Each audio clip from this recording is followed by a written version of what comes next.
मनुष्य के अंदर हम देखते हैं कि उसमें क्रोध, ईर्ष्या, द्वेष, लालच, धोखा, धड़ी, भिन्न भिन्न तरह के विचार उसके मन में चलते ही रहते हैं।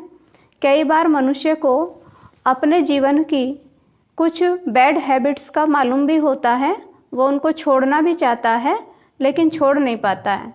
तो उसका कारण क्या है? क्योंकि हमारे शरीर में जो चेतना है, जो आत्मा है, जो ऊर्जा है, उसकी बैटरी आज जैसे कि डिस्चार्ज हो गई है और डिस्चार्ज बैटरी से हमारा मोबाइल चल नहीं सकता। तो ऐसे ही हम करना कुछ चाहते हैं, सोचते कुछ हैं और करते कुछ हैं और होता कुछ और है। तो अगर हम चाहते हैं कि जैसा हम सोच रहे हैं, जो हम करना चाहते हैं वही हो, तो उसके लिए हमें अपनी बैटरी को चार्ज करना पड़ेगा। तो उसके लिए ये यहाँ पर हम आपको दिखा रहे हैं कि ये शरीर जैसे कि एक कॉस्ट्यूम है जिसमें मैं आत्मा, मैं चेतना, मैं अजर अमर अविनाशी शक्ति विराजमान हूँ। लेकिन उस परम सत्ता, उस परम पिता परमात्मा जो ऊर्जावान है, जो सारी सृष्टि का मालिक है, जो पूरे ब्रह्मांड का रचयिता है, तो उससे अगर मैं कनेक्शन अपना जोड़ना चाहता हूँ या चाहती हूँ, तो उसके लिए मेरी बुद्धि की लाइन क्लियर होनी चाहिए। क्योंकि इंटरनेट का कनेक्शन जब तक मोबाइल से कनेक्ट ठीक से नहीं होता तो हम अपनी बातें दूसरों तक पहुंचा नहीं सकते।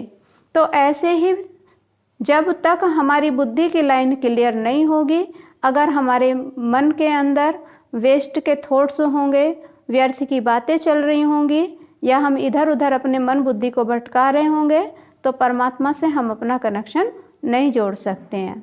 तो उसके लिए अपनी चेतना को अपने मन और बुद्धि से याद करें और उस स्वरूप में बैठें कि ये तो मेरा वस्त्र है, ये शरीर तो, और मैं आत्मा इस कॉस्ट्यूम में, इस कवर में विराजमान हूँ। मैं परम पिता परमात्मा की संतान हूँ।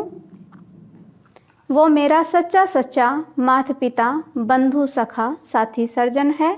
क्योंकि हम देखते हैं वो सच्चा सच्चा सर्जन है। जब दुनिया के डॉक्टर्स, दुनिया के सर्जन के हाथ से कोई बीमारी निकल जाती है, कोई केस निकल जाता है, तो वो कहते हैं उस सुप्रीम पावर को याद करो, उस सुप्रीम सत्ता को याद करो, वो ही कुछ कर सकते हैं। और हम देखते हैं कि कई बार बड़े अद्भुत से रिजल्ट हमारे सामने आते हैं, जहाँ डॉक्टर्स भी निराश हो जाते हैं, लेकिन वो परम सत्ता, वो सुप्रीम सर्जन उस कार्य को, असंभव को संभव कर देते हैं। लेकिन वो कब पॉसिबल है? जब मेरा कनेक्शन उस परम पिता परमात्मा से अच्छे से जुड़ा हुआ होगा, तभी हम उसकी प्राप्ति कर सकते हैं और उनसे हम अपने जीवन में बहुत सारे गुणों को ला सकते हैं जो परमात्मा के अंदर गुण हैं। तो यहाँ दिखाया है कि परमात्मा शांति का सागर है। तो शांति के सागर से आज मनुष्य को क्या चाहिए? जीवन में शांति चाहिए। तो अशांत जीवन को शांत बनाने के लिए मुझे ये ऊर्जा उनसे रोज अपने अंदर धारण करनी पड़ेगी। यहाँ दिखाया कि परमात्मा परोपकारी है। मनुष्य ने उसका अपकार किया, जितने भी बुरे कार्य हुए तो सब भगवान पर थोप दिए। कहा भगवान ने भाग्य बिगाड़ दिया, भगवान ने दुख दे दिया, भगवान ने घाटा दिलवा दिया। लेकिन उसके पश्चात भी उसने हमारे ऊपर उपकार ही किए हैं। जब जब हमने उसे पुकारा है, उसने हमारी मदद की है। परमात्मा आनंद का सागर है। तो आनंद के सागर से चाहे हमारी स्थिति कैसी भी थी, लेकिन जब भी हम उसके संबंध संपर्क में आए या हमने उसको याद किया, उसके गुण कर्तव्यों को याद किया, तो हमारा मन खुशियों से सदा ही भर गया। सहनशीलता, तो आज मनुष्य के जीवन में सहनशीलता ना के बराबर है, लेकिन ईश्वर से कनेक्शन जोड़ने से हमारी सहनशीलता दिन प्रतिदिन बढ़ती ही जाती है और हम किसी भी कार्य को कर सकते हैं, क्योंकि परमात्मा आए हैं मनुष्य से देवता बनाने के लिए। हम देखते हैं पत्थर भी मूर्ति तब बनती है जब उसको छेनी और हथौड़ों की हजारों लाखों चोट सहनी पड़ती है और वो पत्थर एक दिन मूर्ति बनकर मंदिर में स्थापित करते हैं, तो वो पावर परमपिता परमात्मा से हमें मिलती है। मधुरता, वो तो मीठे ते मीठा है, क्योंकि वो किसी के भी गुण या अवगुण अपने चित्त पर नहीं रखते। सदा ही मधुरता माना, मिठास माना, ज्ञान, सच्चे ज्ञान की सदा ही वर्षा करते रहते हैं। सहयोग, तो परमात्मा से सदा ही हमें सहयोग मिला है, चाहे हमने उसे किसी भी रूप में याद किया, चाहे प्राकृतिक तत्वों के रूप में याद किया, चाहे देव आत्माओं के रूप में याद किया, चाहे जिस भी रूप में हमने उसे याद किया, लेकिन सदा उसका सहयोग हमें मिला ही है। प्रेम के सागर हैं। दुनिया के प्रेम हद के प्रेम है, स्वार्थी प्रेम है, लेकिन परमात्मा का प्रेम निस्वार्थ प्रेम है और सदा ही उसके प्रेम की वर्षा हम पर हुई है। तो यहाँ दया का सागर है, परमात्मा दया का सागर है और सभी पर दया करते हैं। और मनुष्य दिन में कितने ही उल्टे सुल्टे विकर्म करता है, लेकिन परमात्मा के सामने जाकर जब वो सच्चे दिल से क्षमा याचना मांगते हैं तो वो क्षमा भी करते हैं, उस क्षमा का भी सागर है। निर्भयता, परमात्मा को याद करने वाला सदा ही निर्भय है, क्योंकि परमात्मा सुप्रीम पावर है और वो हमारे अंदर भी पावर भर देता है, जिससे कि आत्मा में बल बढ़ता है और हम भी निर्भय और निडर बनते हैं। ज्ञान का सागर है।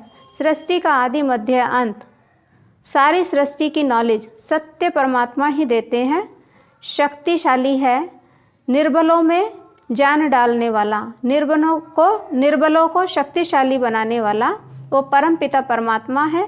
परमात्मा ने स्वयं इस धरा पर आकर, जो नारी जाति को अबला के रूप में लोग देखते थे, लेकिन आज उसने शिव शक्ति सेना के नाम से उसको प्रसिद्ध परम कर दिया। तो ऐसे हम देखते हैं कि परमात्मा सुख का दाता है। तो संपूर्ण सुख, जहाँ हेल्थ, वेल्थ और हैप्पीनेस सब कुछ मनुष्य के पास हो, तो वो मिलती है परमपिता परमात्मा से। वो पवित्रता के भी सागर है। आज मनुष्य के मन में, मनुष्य के चरित्र में, मनुष्य की दृष्टि में, मनुष्य की वृत्ति में कितनी अशुद्धि आ गई है, लेकिन जब हम परमात्मा से अपना कनेक्शन जोड़ते हैं तो वो सारी अशुद्धियाँ दूर हो जाती हैं और हमारा मन, चित्त, दृष्टि, वृत्ति पवित्र बन जाती है, जिससे हमारे जीवन में सुख, शांति, प्रेम, आनंद सब कुछ भरपूर बन जाता है।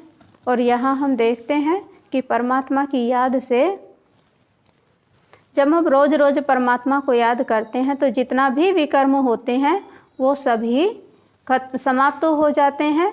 तो योग यहाँ दिखाया है कि योग अग्नि, तो ये अग्नि दिखाई है। तो योग माना जोड़, जोड़ माना परमात्मा से, आत्मा का परमात्मा से कनेक्शन। तो जब आत्मा का परमात्मा से कनेक्शन जुड़ता है तो हमारे जो भी विकर्म हैं, जो भी विकृतियां हैं, वो सब स्वतः ही समाप्त हो जाती हैं, जिससे हमारे संस्कार परिवर्तन होते हैं। क्योंकि आज का मनुष्य चाहता तो है कि अपने संस्कारों को परिवर्तन करे, क्रोध ना करूं, झूठ ना बोलूं, धोखा ना दूं, लेकिन कर नहीं पाता है। तो पावर कब आएगी आत्मा के अंदर? परमात्मा की याद से। और आप देखेंगे कि धीरे धीरे कैसे हमारे जीवन में परिवर्तन हो जाता है। तो ऐसे परमात्मा से कनेक्शन जोड़ने से हमारी सारी विकृतियाँ दूर हो जाती हैं।